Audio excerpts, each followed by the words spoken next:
Isipin mo ito, habang tulog ang karamihan ng tao sa mundo, may isang signal na natanggap ang pinakamalaking observatory sa Earth.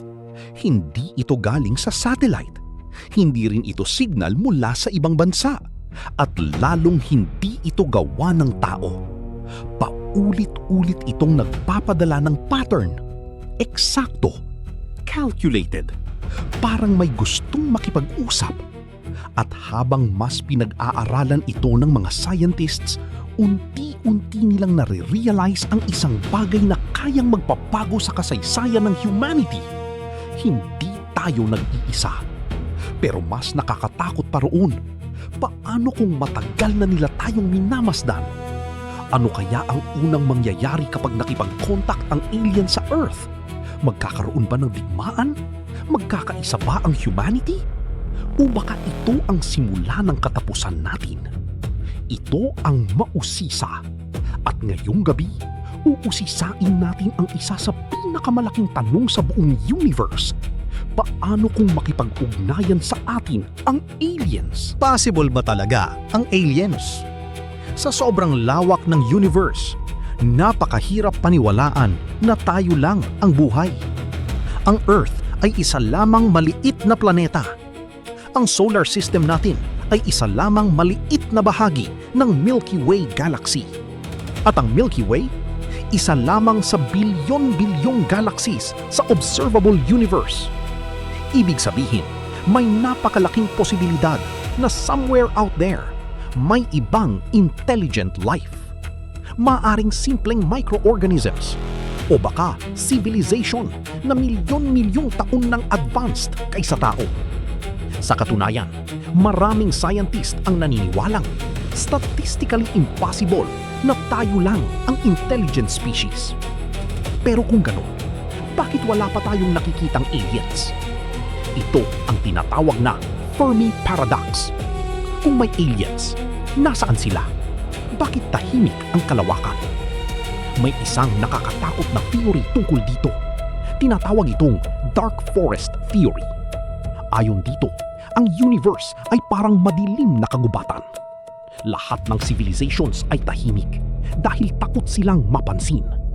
Dahil kapag may nakarinig sa'yo, hindi mo alam kung kaibigan ba iyon o predator. Ang unang signal. Ngayon, imagine mo ito. Isang observatory ang nakatanggap ng kakaibang radio signal mula sa malayong bahagi ng galaxy. Sa una, akala ng mga scientist ay interference lang. Pero habang paulit-ulit itong natatanggap, may napansin silang kakaiba. Prime numbers. Hindi random ang pattern. Mathematics.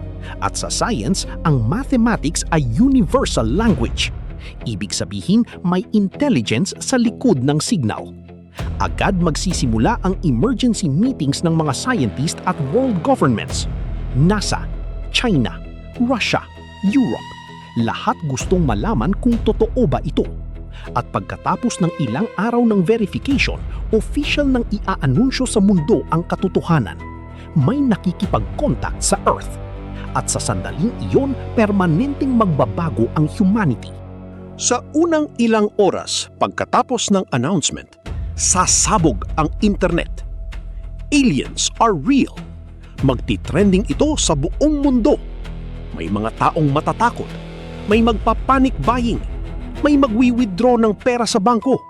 May mga religious groups na maniniwalang katapusan na ng mundo. Ang iba naman, iisipin na fake lang ang lahat. Conspiracy theories, fake news, mass hysteria. At habang nagkakagulo ang publiko, ang mga world leaders naman ay nagdedebate ng isang napakahalagang tanong. Sasagot ba tayo sa signal? Dahil kapag sumagot tayo, parang ipinapaalam natin ang exact location ng Earth. At hindi natin alam kung sino talaga ang nasa kabilang side. Paano kung dumating sila? Ngayon, isipin mo ito. Pagkatapos ng ilang buwan, may napansing kakaibang object sa orbit ng Earth. Hindi ito satellite, hindi missile, at higit sa lahat, imposible ang galaw nito. Biglang nawawala sa radar. kayang magpalit ng direksyon ng sobrang bilis at walang visible propulsion. Lahat ng militar sa mundo nakaalerto. US, China, Russia, India. Lahat gustong malaman, ano ito? Habang sinusubaybayan ng buong mundo ang object, bigla itong huminto sa ibabaw ng Pacific Ocean. Tahimik, walang attack, walang communication. At dito magsisimula ang pinakamataas na tensyon sa history ng humanity. Isang maling galaw lang, maaring magsimula ng interplanetary conflict. Ano ang gusto nila? Maraming possibilities at bawat isa nakakatakot. Una, baka ino-observe lang nila tayo, parang scientists na nagmamasid ng primitive species. Pangalawa, baka curious sila tungkol sa humanity, sa biology natin, sa culture, sa consciousness. Pangatlo, baka gusto nilang makipagkaibigan? Imagine kung bigyan nila tayo ng advanced medicine, unlimited clean energy, technology na kayang tapusin ang gutom at sakit. Pero narito ang scary possibility. Paano kung hostile sila? Kung sobrang advanced ng alien civilization, malamang hindi sila lalaban gaya sa movies. Hindi nila kailangan ng malaking invasion. Posibleng kaya nilang patayin ang modern civilization gamit lang ang technology, cyber attacks, artificial viruses, pag-disable ng satellites. At dahil sobrang dependent tayo sa technology, mabilis magkaka-chaos ang Earth. Pero may mas nakakakilabot pang possibility. Paano kung wala silang emotions? Hindi sila galit, hindi sila mabait. Wala lang talaga silang pakialam sa humanity. At minsan, mas nakakatakot ang nilalang na walang empathy kaysa sa galit na kaaway. Paano magbabago ang humanity? Kapag napatunayang may aliens, permanenteng magbabago ang humanity. Sa unang pagkakataon, baka makita natin ang sarili natin bilang iisang species. Hindi na American, hindi na Chinese, hindi na Filipino, kundi humans. Maaring magkaroon ng global cooperation, mas malaking investment sa science at space exploration. Pero may dark side rin. Posibleng magkaroon ng race para sa alien technology. Lahat gustong maunang maka-access dito. At gaya ng history ng tao, kapag may kapangyarihan, may conflict. Ang alien contact ay maaaring maging simula ng golden age ng humanity o simula ng self-destruction natin.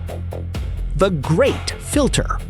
May isa pang disturbing theory. Tinatawag itong The Great Filter. Ayon dito, may isang stage sa evolution ng civilizations na napakahirap malampasan. At karamihan ng intelligent life namamatay bago makarating sa interstellar stage. Maaring nuclear war, climate collapse, artificial intelligence, pandemics. Kaya tahimik ang universe dahil bihira ang civilizations na nakakasurvive ng matagal. Ngayon, ang tanong, nasaan ang Great Filter? Nakalampas na ba tayo o nasa harap pa lang natin ito? At paano kung ang alien contact ay warning tungkol sa future natin? Paano kung nasa Earth na sila? Ngayon, pumunta tayo sa mas misteryosong possibility. Paano kung matagal na silang nandito? Sa loob ng maraming dekada, libo-libong UFO sightings ang nai-report sa iba't ibang bahagi ng mundo. May ilan na na-debunk, may ilan na unexplained. Kahit ang militar ng ibang bansa ay umaming may mga encounter silang hindi nila maipaliwanag. Pero tandaan, hindi ibig sabihin na unexplained aliens agad. Maaring secret technology, natural phenomena, o sensor errors. Pero habang dumarami ang reports, mas lumalalim ang curiosity ng humanity. At kung sakaling totoo, possible kayang matagal na nila tayong ino-observe bago pa man tayo officially kontakin. Sa ngayon, wala pa tayong malinaw na ebidensya na nakipag-contact na ang aliens sa humanity. Pero habang lumalawak ang technology natin, mas lumalaki rin ang posibilidad na isang araw may sumagot mula sa kalawakan. At kapag dumating ang araw na iyon, permanenteng magbabago ang kasaysayan ng tao. Maaring iyon ang greatest discovery sa history o baka greatest danger. Pero isa lang ang sigurado, kapag nalaman nating hindi tayo nag-iisa sa universe, hindi na muling magiging pareho ang humanity. Ako nga pala si Mausisa at dito lagi nating inuusisa ang mga misteryong hindi kayang tigilan ng isip ng tao. Kung gusto mo pa ng mas malalalim na kwento tungkol sa space, science, mysteries at universe, subscribe ka na. At tandaan, sa sobrang lawak ng kalawakan, baka may nakatingin din pabalik sa atin ngayon.